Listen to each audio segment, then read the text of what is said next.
You're listening to Scribble Talk, a podcast for bid and proposal professionals. My name is Bhaskar Sundaram, and with my co-host, Ashley Case, we will be sitting down with our industry veterans to share their stories, discuss their career, and learn how to make an impact in the industry.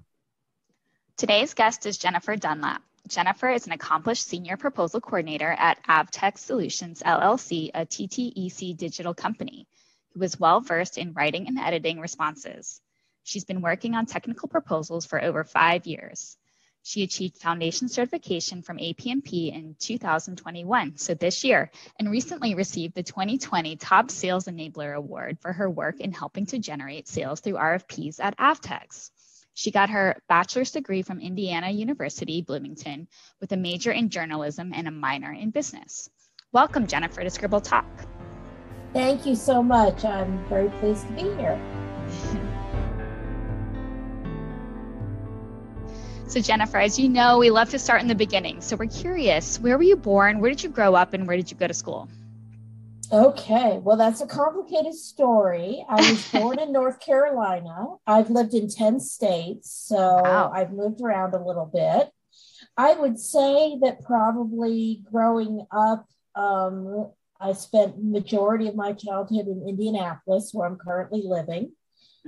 Did go to 2 different high schools and graduated from high school in Springfield, Virginia. It's Northern Virginia, the Fairfax County area. Okay. And yeah. Okay, so from there you went on to college, yes? Yes. And studied journalism. So was your first job out of school in journalism, or like many other people in something completely different?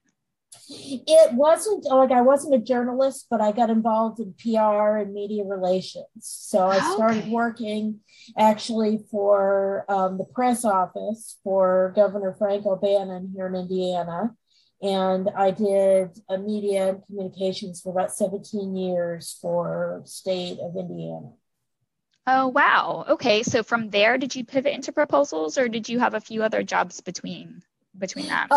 Basically, I went from working for the state. I did work for a short time for a marketing firm, but while I worked for the state, I did the other side of proposals, where I was the one that issued RFPs. Mm-hmm. And then in 2000 and I guess it was almost 6 years ago, so it would have been like 2016.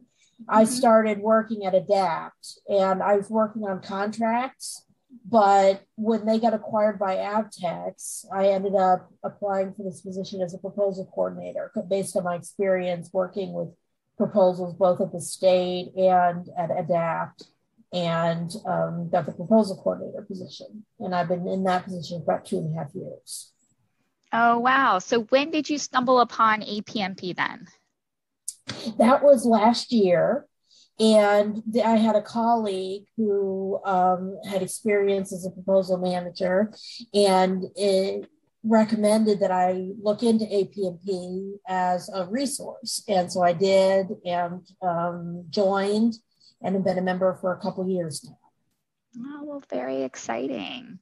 And then you went on to recently get your foundation certification. I did, yes. I did that earlier in the year, and I'm hoping to possibly go for a practitioner certification next year. Oh, excellent. Yes, the certification is so great, and the program that APMP offers, we're big fans. And I really like that they have study groups. I didn't take advantage of that for the foundational certification, but I know that they have them for the practitioner, and I'm hoping next year to join up with the study groups. I think that would be very helpful. Oh, definitely. I've heard the practitioner exam one is pretty rigorous. I was lucky enough to get in under the questionnaire, so kudos to you for pursuing that. Excellent. So over 5 years in proposals. We think you probably have a memorable proposal that stands out in your head. Do you want to share one with us? Sure. Actually, it's one of the first ones that I did as a proposal coordinator for Avtex. And It was for a major city, and it was huge. And what was interesting about it is we have two parts to our company. We have one side that deals with contact center technology. We're an IT company, and the other side has Microsoft technology, like Microsoft Teams. And this was working with both sides of the company, which didn't often happen. So it was a really interesting experience. It was a huge, lots of forms, lots of requirements. And at the end, they required printed copies. They wanted 11 printed copies of it. And what I remember is when we delivered it, the box of, because they wanted them bound in binders with tabs and all of that, it weighed 50 pounds, and I think cost us about $500 to send. Oh my goodness. Wow. Yeah. So it was quite the hefty. And I just remember, unfortunately, on that one, which is a good learning experience for me, is we lost out because of our references. They didn't feel our references were strong enough. So I've learned a lot about really vetting and making sure the salespeople vet the references before you put in all this work, if you're going to lose on something like references, Absolutely. So that was a great learning experience for me. Yeah, for sure. I think that's a good reminder for everyone listening. Those references are so critical. And I think that sometimes people tend to think it's an afterthought. A couple days before it's due, I'll scramble up some references. And it's really something that you need to be working on as a salesperson throughout the sales process. And once implemented, try to curry people to be a reference, maintain them as a good reference, and then make sure that you start reaching out immediately when you start an RFP to find out who's going to be a possible referenceable client. Yeah, absolutely. Such good reminders there. So tell us a little bit about the 2020 Top Sales Enabler Award. Well, what that is we have a program here at Avtex called Achievers Club, and it basically recognizes people who have made contributions to the company. And the Enabler Award is voted on by sales leadership and senior leadership team. And they identify somebody they felt in the company really wasn't a salesperson who's on commission, so didn't directly generate sales, but worked with the sales team and helped generate revenue for the company. And I was honored to receive that award. I got it this year for the 2020 year. Wow. Well, what an honor. Congratulations. Thank you. I got a nice little trophy. It's a glass trophy. It's very nice. Aww, so nice. It was very nice. And normally, if we wouldn't have COVID, we'd go on a trip, and they take all the Achievers Club members on a trip. Unfortunately, because of COVID, we couldn't do that. So they gave us an opportunity to get a cash prize or to do this Blue Board experience, which I don't know if you're familiar with. Blue Board offers experiences to employees. Companies will do this as rewards, and it can be skydiving, it could be having a chef come to your house, it can be all different experiences. So oh wow. I opted for the money because I'm planning on going to Ireland next year, and so I wanted to use the money towards a trip to Ireland. So. Yeah, well, absolutely. You're using that money for an experience, just not one through the Blue Board. Exactly. So I'm really looking forward to that. Hopefully all will go well with COVID, and I will be able to travel next September. Yeah, absolutely. So do you have Irish heritage? Is that why you want to visit? I do. I'm half Irish, and I've never been there. I've been to London, but and I've been to Italy, and I've been to France, but I haven't been to Ireland. It's something that was always kind of a dream for me. So I think it could be a lot of fun. Look up my roots there. I believe we're from County Cork, is where my family is from. Oh, very nice. It sounds like it'll be such a nice trip, and it'll be good to explore your roots a little bit there. Yeah, that's what I'm hoping.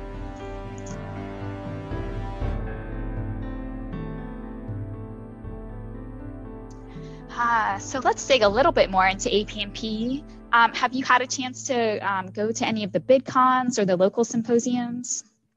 Well, actually, I just participated in I'm part of the Great Midwest chapter. I'm a member, and I volunteered on the events committee. So I was part of a most recent virtual conference, the virtual symposium that we had, and I was a presenter, and I presented on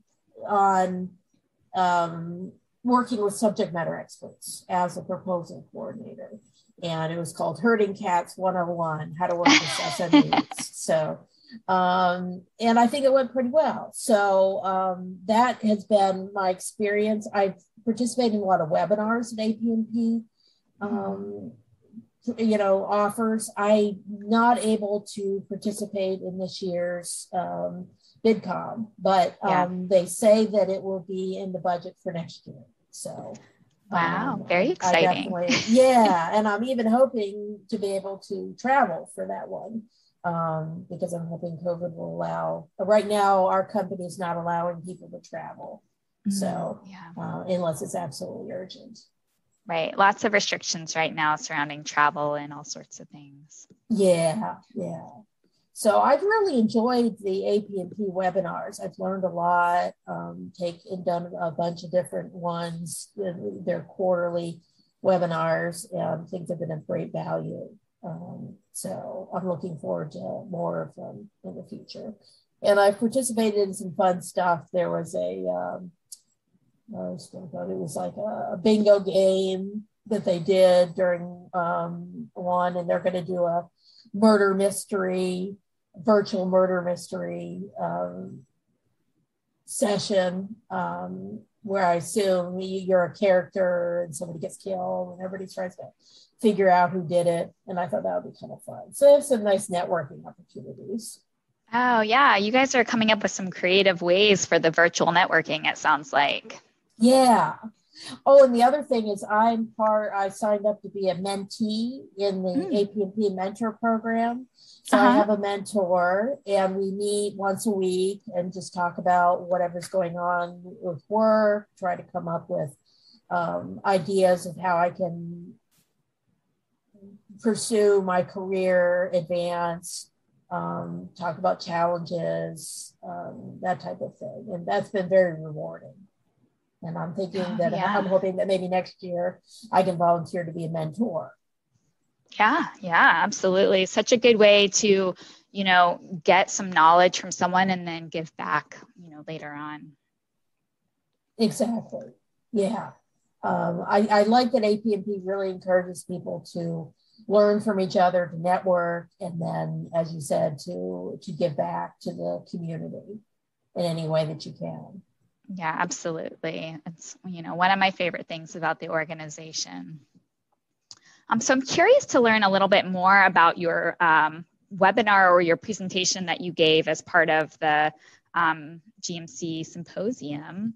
Can you give us maybe the top 3 takeaways about how to collaborate effectively with SMEs? Sure. One of the key things, obviously, is communication, because you've got to build that relationship with your subject matter expert, build the trust, make them feel like this isn't just a rote exercise to answer questions. They're really part of a team that is going to allow you to sell your product, sell your company to the potential client, or if it's an RFP with a current client. So that definitely is one of the, and we talked a little bit more in depth in my presentation about how to build that trust and how to more effectively communicate with them. And we talked a little bit about different levels of subject matter experts. You have the engaged, who's like really into working on the RFP, very interested. You have the disinterested, which is probably the worst kind to work with, where they really don't want to work on this, or too busy. And then you have just the busy one, the one that has a lot to do, doesn't have a lot of time to dedicate it to it.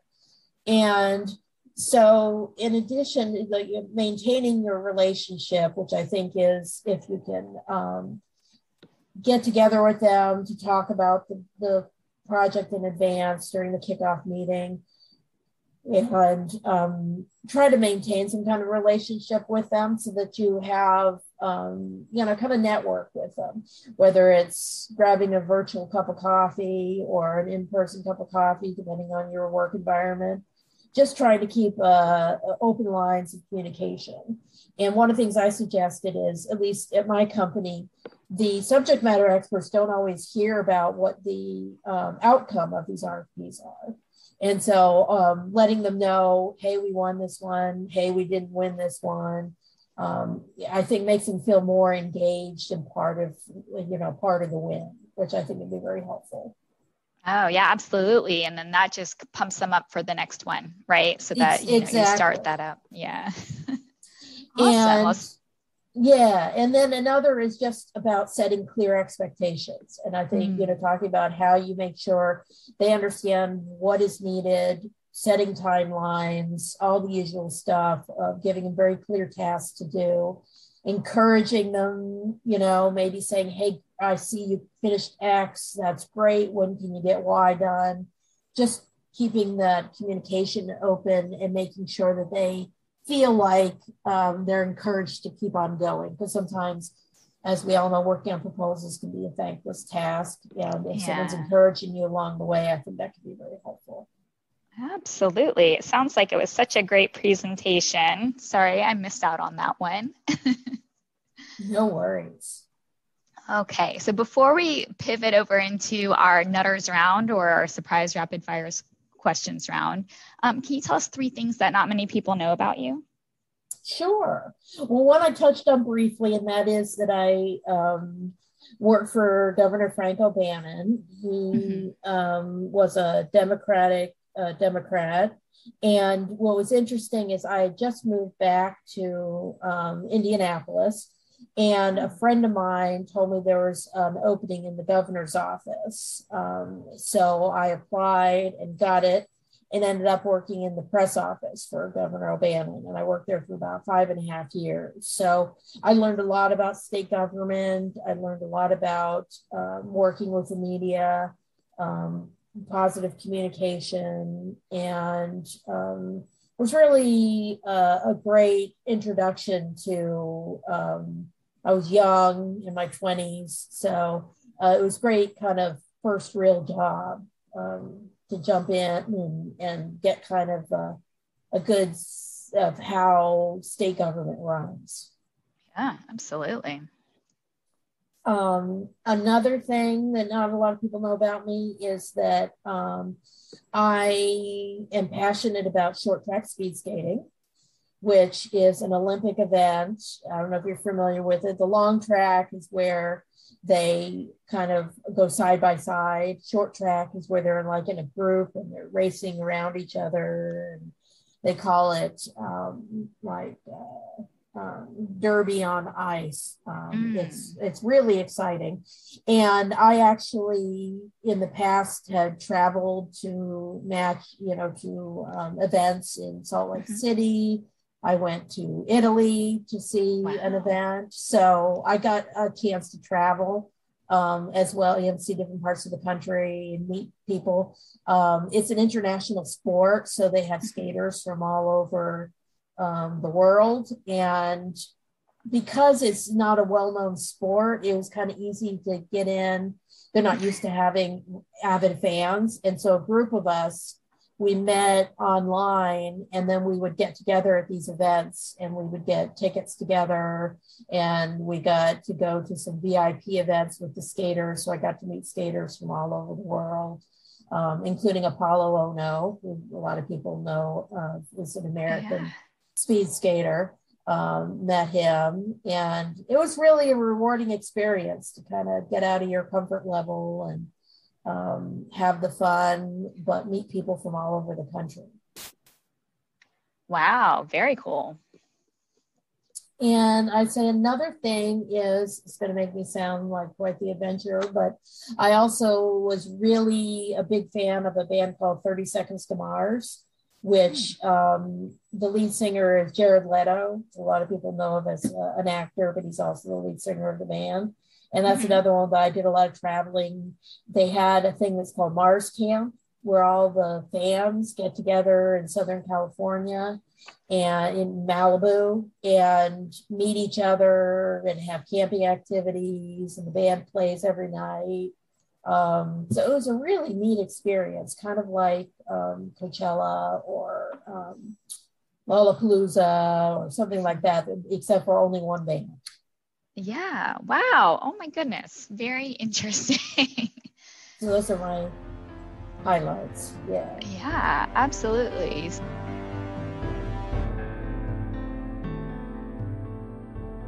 So those are some very cool kind of hobbies and interests. Any other ones that don't take you traveling all over the country and world? Well, I love to read, and I'm in a book club, and we have been together for 13 years. Wow. And we get together once a month, and once a year we celebrate whatever milestone birthdays there are. We have a range of ages, but we celebrate milestone birthdays, 30, 40, 50, 60, and we do it as a pool party. So we'll either book a hotel room, or we did an Airbnb this year that had a pool and a hot tub, and we just spend the day talking and eating and drinking and having a good time. So that's one of my passions, to read. I love movies, and I haven't been to the movies as much with COVID, but I greatly enjoy going to the movies, and belong to a group that gets together to talk about movies that we've seen, sometimes get together at each other's houses to watch movies. So try to kind of keep social, and now that I'm hoping things are getting a little under control with COVID and people are getting vaccinated, that we can start doing more activities together. Yeah, I agree 100%. I think we all miss that. Yeah, and the other thing that I've recently gotten very interested in is hiking. I'm not like, major hiker, but, I like to get out. There are a lot of parks in both state and city parks in Indiana where you can go hiking. This is getting to be a very beautiful time of year in Indiana with the fall and all the leaves changing. And I have a couple of friends that we love to go out and go hiking. So that's become a new activity of mine. Yeah, such a nice way to enjoy, nature, and, one of the safe things we can do while, COVID is still a threat for us. Exactly. Good way to get some activity without being in a gym with a bunch of people heavy breathing and sweating. Yeah. Absolutely.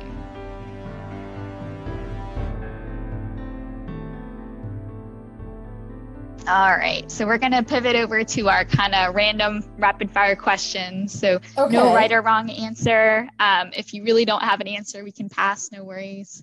Okay. All right, are you ready? I'm ready. Okay. So if you were attending a Halloween party coming up, right, what would your costume be and why? Oh, I'm really bad about this. And it'd probably be what I've done before, which is a college student. And it's because I can wear jeans and a sweatshirt, and I go as a college student. And then that way it's very easy. You always have it in your wardrobe. And so I wouldn't win any costume contests, but that tends to be my go-to. I like it. You can always, mix it up, wear a backpack, put X's on your hands, that type of thing. Exactly. So what was your favorite game to play as a child? Oh, I love Sorry. That's a good one. I'm familiar with that, but that's, you have the little colored pegs and you'd move around the board and you get to slide. And yeah, I really enjoyed Sorry. That was a fun one. That was a good one. What movie or book character are you most similar to?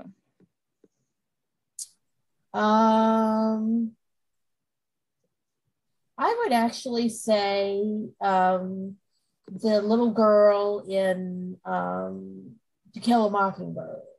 Oh.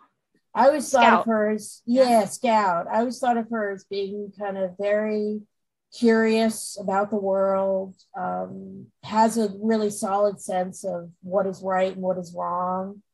And so I'd say I'm probably very similar to her in my personality. Oh, I love it.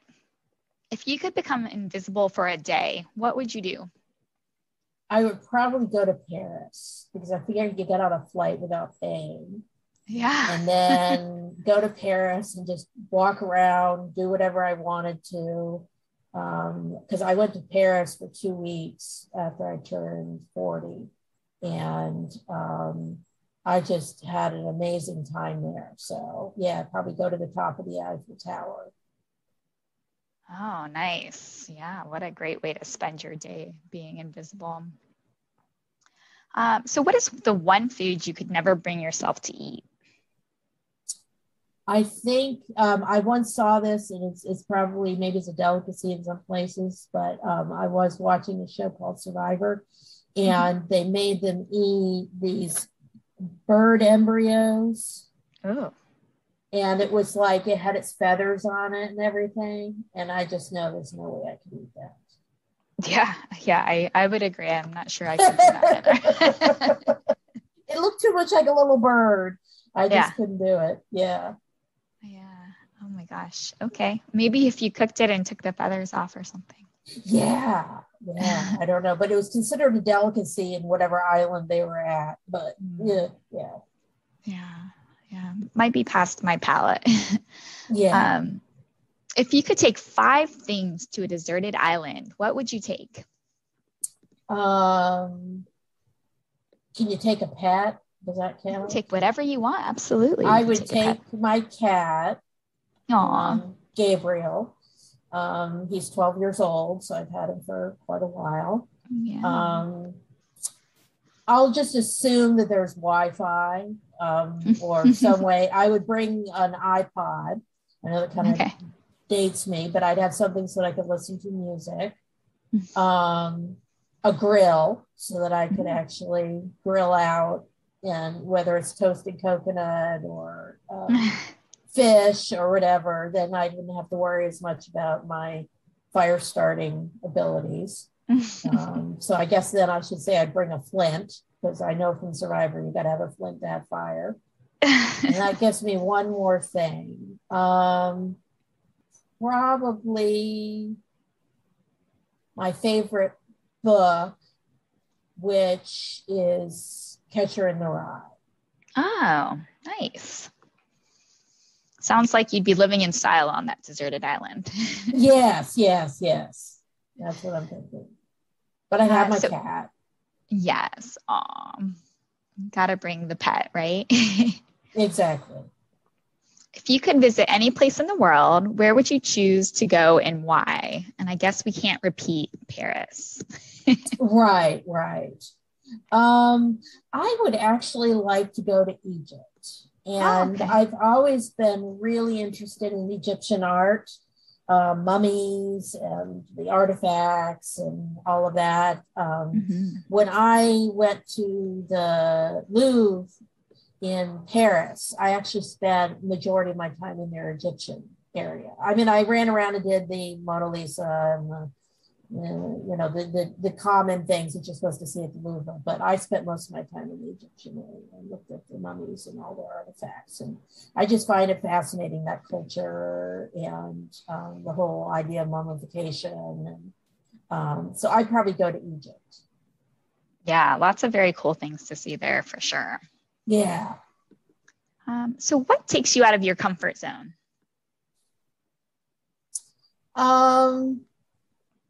I think, like anyone, when you're faced with a challenge of something that you haven't done before, and for me in particular, it's like physical activities that I haven't done before. And that's why I wanted to start hiking, is to kind of take myself out of my comfort zone of just doing things indoors. Yeah. And I was in Denver recently and went hiking with a friend and did a little more intensive hiking where I had to scramble over rocks and use hiking poles and really challenged myself. And I think that kind of takes me out of my comfort zone when I'm physically challenged to do things. But would like to do a little bit more, you know. Wow. Yeah, that's, very cool and a good thing to, challenge yourself with, So given a chance, who would you like to be for a day?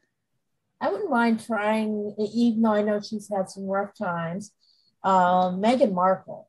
I think she seems to have a very interesting life, have a little crush on Prince Harry.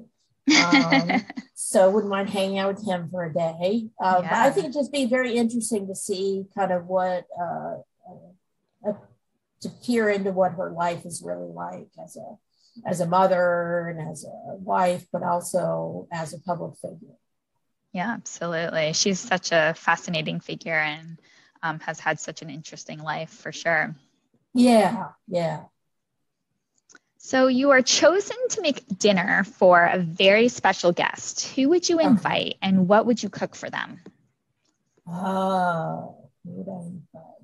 Actually, I was thinking somebody that I would like to have a chance to really talk to at length and have an interesting conversation with, and that would be Apollo Ono. As I told you that I was interested in, as a short track speed skater. Now he's he does fitness and he's a motivational speaker, and I think he's very interesting.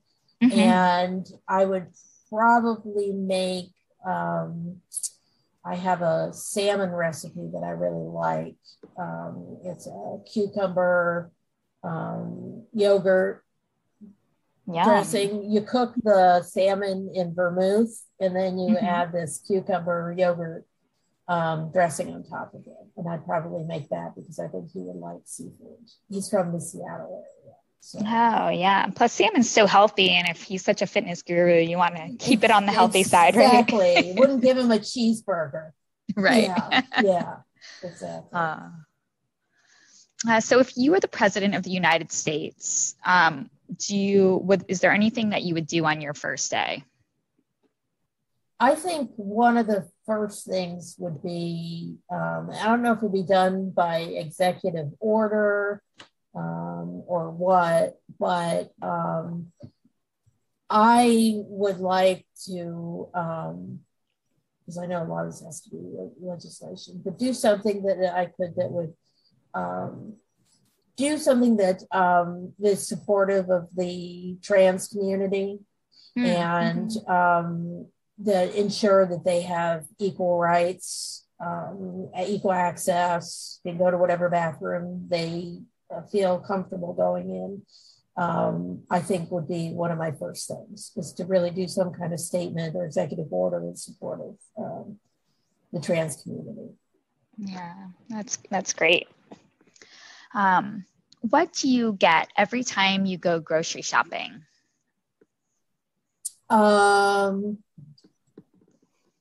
I actually buy meat. I almost always buy some kind of meat. I actually probably have a little bit of a problem that I have a freezer full of meat, but I always think something looks good. Especially I'm really attracted to in the butcher shop area where they make special chicken wrapped around asparagus or pre-marinated, things that they put together that you just have to stick in the oven or, saute in a pan. I tend to get those. That's definitely something I always get. Oh yeah, those are so convenient and so nice, right? Particularly if you're in a pinch or you don't feel like doing the full cooking thing. Exactly. And they're usually very tasty. Yes, they do a good job with those for sure. What is a dream you've never said out loud? I don't know. I think I've pretty much expressed most of my dreams and hopes. I tend to be very, I don't know if effusive is the right word, but I tend to be very communicative about, my dreams. So I think pretty much everything that I've ever really dreamt or hoped for, I've tried to achieve or have shared with other people. Yeah. It's a good way to be, to just express yourself and communicate and not keep things inside. Yeah. And I think, people sometimes think that your dreams have to be big, like I'm going to go to the moon or, you can have, to me, a dream can be going to Ireland or, doing something for yourself one day. You can have small dreams and small things that make you feel better, Absolutely. Yeah, agree 100%. All right, last question before we pivot over to our gratitude round. Okay. Who is one person you haven't talked to or seen in a long time and you hope they're doing okay? Actually, I have an interesting story around that. There was a girl that I was friends with in grade school. So this has been a long time. And in grade school, I was bullied, was teased a lot. And and she moved in and all the popular kids tried to tease her and she's just like, so what? So she became popular. And she invited me over to play. And I remember, everybody's like, oh, I can't believe the popular girl invited the unpopular. And she said, she knew I was unpopular, but didn't care. And I remember thinking at the time that if someone like her, who's so popular and outgoing and everyone liked her, could like me, that maybe I wasn't so bad. And it really was a turning point in my life in terms of my self-esteem and I've even tried to look her up on Facebook, but I have no idea if she's married now. She moved when, I moved in 6th grade. So, lost touch with her, but I've always thought, I hope she's doing well because I wish I could tell her what a difference she made in my life. Yeah. Oh, what a nice story. And so awful to hear about bullying and things like that. That's awful. Never like to hear that side of it, but she sounds like a sweet person. Yeah, and she started a club that anybody could join to the scandal of the popular crowd, and and so she really was an inspirational person, even at a young age. Yeah, I'm sure she's gone on to do a lot of amazing things. I hope so. Yes.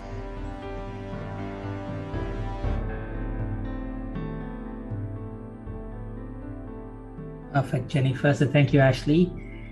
It nicely brings us to the gratitude round, as Ashley mentioned, Jenifer. So who are the people who have been the most influential in your life and career? I definitely say one of the people that was very influential was Governor Frank O'Bannon. I don't know if you know anything about him, but he started out as a state senator in Indiana for many, many years, became governor, and he's from a small town in Indiana, was a very down-to-earth, kind, generous person. And unfortunately, we lost him to a stroke. He was governor at the time, and he had a stroke and passed away. And I remember how he really inspired me to want to serve others and to get joy out of that service. And I think I've applied that to my career, not only in state government, but really focusing on your client and wanting to feel like you're doing something that really benefits them. And even though I'm in sales, which I think is a reputation of, all of us are smarmy, we're trying to shove something down your throat, I really take more of the approach of, I think that we have a really good product that can make life easier for the people we serve and help them provide better customer service. And as a result, I feel like I'm doing something positive. And it's very important to me that whatever I do is having a positive effect in the world. So that was definitely a big inspiration. Definitely, Jennifer. I think this is the first time somebody has actually told the governor in this 140 plus episodes. Yeah, he was a very good man. I remember because I worked in his press office, and every day when he'd come in, I was just an administrative assistant. I wasn't anybody important. And yet he always made a point of saying hello, how are you doing? Everybody was important to him. And that to me was very inspirational. Definitely. How about family and colleagues? Definitely a good friend of mine who was a reporter. When I worked in the press office, she was a reporter. And she has worked as a reporter, now has her own communications business. And I've always been inspired by her positive attitude and her ability to roll with the punches and challenge herself to continually improve. And she's one of the people who inspired me actually to get certified as an APMP certification, because I saw that she was always trying to improve herself and thought, continually learning and improving yourself in your career, I think, and constantly challenging yourself, because, I was a little nervous about getting certified. What if I fail the test? I'll feel like such a loser. And I think fear sometimes keeps people from really achieving greatness. And she's really helped me see that you've got to put aside any fear. And her name is Kate Shepard. And she has a PR firm here locally. And she's been definitely, and a very good friend to me over the years, always very supportive, and has really helped me through difficult times and been there to celebrate when great things happen. Nice. And then, go ahead. Keep going, of course. Okay, I was going to say the other is probably my father. His career, he never had like a high-powered career in the sense of, he was making loads of money and what people would typically think is successful. But I always felt like he gave 100% to whatever he did, and had a really strong work ethic. And I feel like I was raised by him and by my mother to have a strong work ethic and to really care about what you do, always do your best. You don't have to be perfect. You just try to do your best. And I've always been a little bit of an A-type personality, so I've always challenged myself to always do my best. But they really encouraged me to feel like not only achieving things, but being kind while you do it, and really caring about other people. So I think that's a legacy that he has given me. That's beautiful. As you mentioned, Jenifer, we are living in this COVID thing. It's been 2.5 years. I wish one day we'll remove this question, but it's been two years now. So what have you observed lately that reminded you that people are kind? I think actually a couple things. One is around the 20th anniversary of 9/11. I was watching some coverage about what happened that day and how we came together as a country to support each other and hear all the acts of kindness on that terrible day. And I think that when we look at COVID, yes, there's a lot of division, especially over wearing masks, not wearing masks, getting vaccinated, not. But I think at the core, I see all kinds of acts of kindness towards those people on the front lines, which instead of being necessarily firefighters and police like it was on 9/11, it's our healthcare workers. And I've seeing people go out of their way to be kind to those people and realize that they're really experiencing an incredible amount of stress and frustration and sorrow when they lose patients and getting inundated with COVID patients. And I'd like to see even more of that, of people reaching out and understanding how important, whether you see somebody who's wearing scrubs and you can just say, hey, are you in healthcare? Thank you for your service. Or if you can buy them a cup of coffee or do some kind of kindness for them, I think is a good way that we can continue to move forward and heal some of the divisiveness that we're seeing in our country. 100% Jenifer, well said there. So Jenifer, what's that one personal trait you like the most about yourself? I would say that I'm a loyal person, maybe to a fault, but I care very much about my friends and family. And I think that I'm a good friend and somebody who is there to be supportive no matter what. And I really try to give it my all when it comes to my friends and family. I think the loyalty too on a company level, I think I try to be loyal to the company I work with and think about the bigger picture, how what I'm doing is helping to improve the company, which obviously helps everybody who works there, and really feel part of a team. That's nice, Jenifer. So when is your birthday, Jenifer? It's May 2nd. Ah, nice. Okay, good. Definitely in this world, loyalty means a lot. Totally. Yeah. And to my shock, I learned recently that they changed the astrological signs and that they say I'm not a Taurus anymore, but I feel like a Taurus. So I'm going to stay a Taurus no matter what. And that's part of being a Taurus, is being stubborn. Definitely. So you have been in the industry for a while. You have been part of the GMC chapter, seen Bitcoins and so many things. So what's the one common myth from your experience about our profession that you want to debunk? I think one of the common myths is that we enjoy nagging people.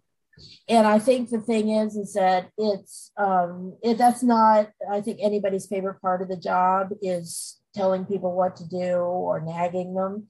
I think we all would love it if just with, a polite reminder, you could get people to respond, but sometimes you have to get into the, if we don't get this done, we're going to lose this sale. So I think that there's an attitude, it's almost like people, they enjoy being bossy or something. And I think it really is more of being very dedicated to the end result and wanting to be successful and wanting to help others to be successful. And that's what you're trying to do as a proposal, manager. You're trying to help the company and help your colleagues be successful in selling whatever you're selling, and not just to boss people around for the fun of it. Nice. So what's the best piece of advice you have received and from whom? Actually, it's going to sound off the wall, but it was a good friend of mine who told me once, it's actually a saying for Alcoholics Anonymous, and that is, never proffer sympathy to the mentally ill. They are a bottomless pit.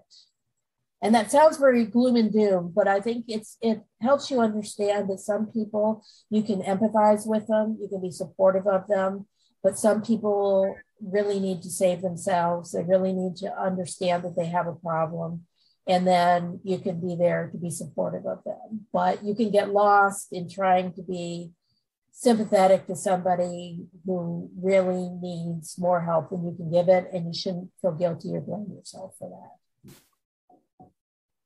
That's beautiful, Jenifer. So we have talked about your life, career, APMP, more about your personality, etc. Is there any part of your life or career, or is there anything else you would like to say before we close the episode, Jenifer?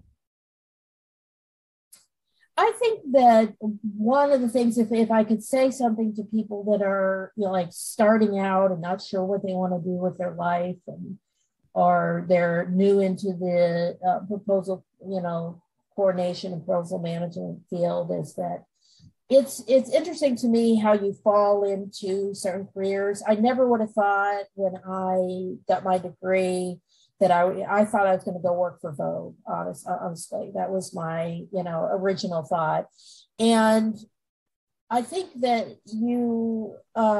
opportunities will open themselves up to you, and you need to be open to those opportunities. They may not seem like what you thought you wanted to do, but they can lead you into wonderful places. And I think make sure that you're open to the possibility that proposal management could very well be your niche, and you might want to explore it, even if it seems like something that would be a lot of work and very thankless. I think that it can be extremely rewarding, and I'm personally so glad that I got into it. Totally, Jenifer. Jenifer, you have so much abundance around you. What's next for you? What are you looking forward to in the future?